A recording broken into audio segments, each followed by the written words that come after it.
तो एपिसोड की शुरुआत में हम देखते हैं गुचेंग को जो बोल रहा होता है सभी ने अच्छी चीजें तो नहीं सीखी लेकिन हिपोक्रेसी सीख ली है। और हम देखते हैं गुचेन एक ब्लड पूल में जाता है। गुचेन मन में सोचता है ये वही ब्लड का पूल है जहाँ पे मेरा ब्लड ड्रॉप गिरा था पिछले जन्म वाला। और हम देखते हैं एक डीमन को जो ब्लड पूल से बाहर आ रहा होता है और ये वही डीमन होता है जो गुचेन के ब्लड ड्रॉप से बना होता है और ये क्वासी निर्वाणा रिलम में होता है। और हम देखते हैं उस डीमन को जो गुचेन को देखते ही रिस्पेक्ट दिखाने के लिए झुक जाता है। हम देखते हैं गुचेन उसको एक नाम देता है आडा। और फिर हम गुचेन को देखते हैं जो पूरा स्वेलो कर लेता है। फिर हम गुचेन को देखते हैं जो बोल रहा होता है जरा शौक देते हैं अपर वर्ल्ड वालों को। फिर सीन शिफ्ट होता है बुद्धिस्ट माउंटेन की ओर और हमें बुद्धिस्ट माउंटेन टेम्पल के गार्ड का रिएक्शन दिखाया जाता है जो बोल रहा होता है मैंने आज तक इतना टेरिफाइंग ऑरा फील नहीं किया। हमें बुद्धिस्ट माउंटेन का एक एल्डर का भी रिएक्शन दिखाया जाता है जो सोच रहा होता है क्या वो डिमोन से आजाद हो गई। फिर हमें ये फैमिली की ओर दिखाया जाता है। ये लिनथियान बोल रहा होता है ये क्या टेरिफाइंग हो रहा है। ये लिनथियान का अंकल बोल रहा होता है डिमन बर्निंग एबेस यहाँ से बहुत दूर है लेकिन फिर भी ये मुझे अब यहाँ पे अफेक्ट कर रहा है। ये डिमन उससे भी ज्यादा पावरफुल है जितना मैंने सोचा था। मुझे डर है कि अपर रियलम में बहुत बड़ी कैलेमिटी आने वाली है। ये ली लुई सोचती है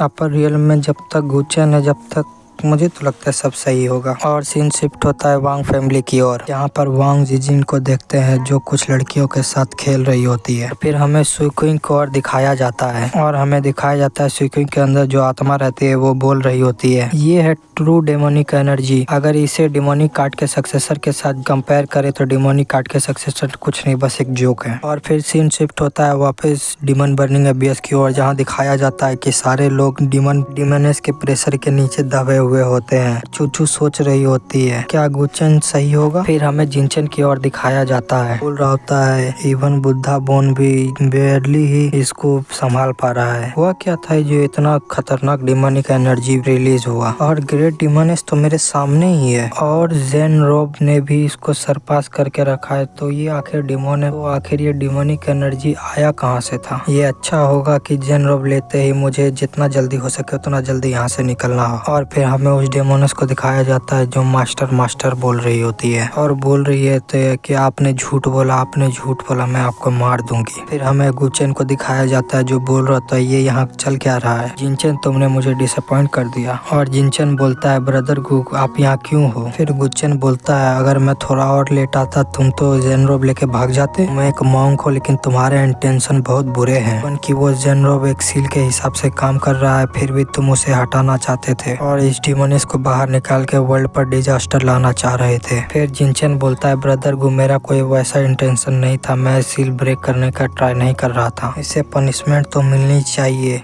डिमोनिस को आजाद करने के लिए। तुम दुनिया में केओस लाना चाह रहे थे आडा मार डालो इसे। फिर जिनचन देख के बोलता है अरे ये तो क्वासी निर्वाणा रिलम है सुप्रीम रिलम से भी एक लेवल ऊपर। देखते हैं आडा जिनचन पे अटैक कर देता है। जिनचन गुचेन को बोलता है तुम मुझे ब्लेम कर रहे हो और क्या चाहते हो मुझसे जो मुझे मारना चाहते हो। जिनचन सोचता है लगता है मैं जेनरोप नहीं ले पाऊंगा मुझे भागना पड़ेगा पहले यहाँ से। गुचेन सोच रहा था ये वर्दी है बुद्धिस्ट माउंटेन का सक्सेसर होने के लिए। इसके पास काफी सारे तरीके हैं जिससे कि ये अपना लाइफ सेव कर सकता है। अच्छा हुआ ये भाग गया मैं अपने प्लान पे काम कर सकता हूँ। और गुचेन आडा को बोलता है डोंट वरी बस वापस आ जाओ। सोचता है इसके करंट स्टेट में अगर ये अभी बाहर आई तो ये तुरंत मुझे मारने की कोशिश करने लगेगी। हमें दिखाया जाता है गुचेन को जो उसको आजाद कर रहा होता है और फिर बोलता है आडा भागो यहाँ से। और फिर हमें दिखाया जाता है चेंग होंगजी को जो आजाद हो गई होती है। फिर हम देखते हैं बहुत ही ज्यादा टेरिफाइंग एनर्जी चेंग होंगजी से बाहर आ रहा होता है और गुचेन सोच रहा होता है पहले तुम उन सभी को मार लो उसके बाद फिर मैं तुमको आऊंगा लेसन सिखाने के लिए। हमें दिखाया जाता है चेंग होंगजी को जो स्पेस तोड़ के गुचेन का कॉलर पकड़ लेती है।